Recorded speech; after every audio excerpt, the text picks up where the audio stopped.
Bonsoir chers auditeurs et chères auditrices, de notre web radio R212.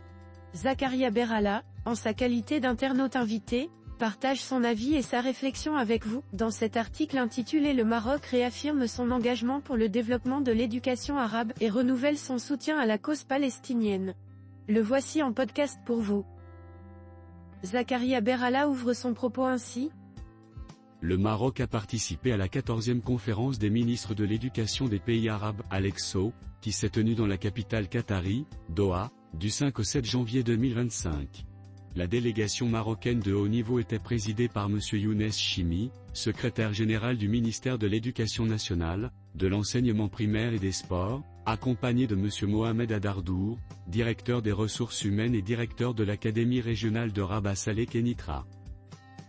Notre internaute commence en soulignant que cette conférence a été marquée par l'intervention de M. Chimi, représentant M. Mohamed Berhala en disant « La conférence, placée cette année sous le thème l'éducation inclusive et l'autonomisation des enseignants, une vision stratégique pour l'éducation dans le monde arabe, a été marquée par l'intervention de M. Chimi qui, représentant M. Mohamed Berhala, ministre de l'Éducation nationale, de l'enseignement primaire et des sports, a salué le choix de cette thématique cruciale pour le développement de l'éducation dans la région arabe.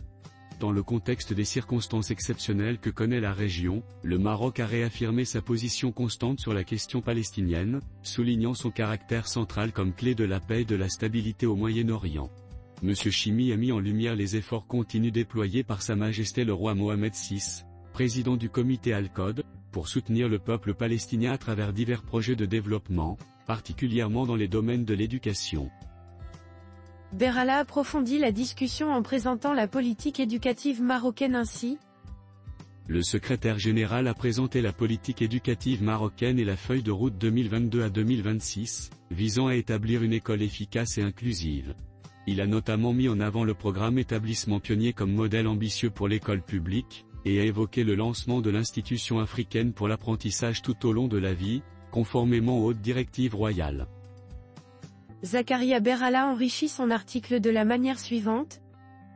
Concernant la transformation numérique, M. Chimi a dévoilé un projet national intégrant l'intelligence artificielle dans le soutien pédagogique, soulignant l'importance de développer une stratégie arabe commune dans ce domaine.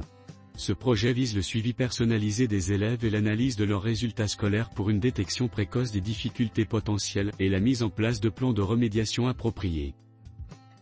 L'auteur conclut son article en mettant à l'honneur les avancées significatives du royaume dans la modernisation de son système éducatif en ces termes.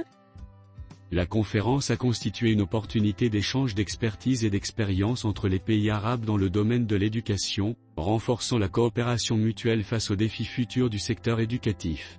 Elle a également permis de mettre en exergue les avancées significatives du royaume dans la modernisation de son système éducatif sous la conduite éclairée de Sa Majesté le roi Mohamed VI. Chers auditeurs de la web radio R212, merci d'avoir été à l'écoute de ce podcast et de partager avec nous ce moment d'échange et de découverte. Votre présence et votre fidélité sont notre plus belle récompense. On se dit à très bientôt, si vous le voulez bien. Avec toute notre gratitude, l'équipe de R212.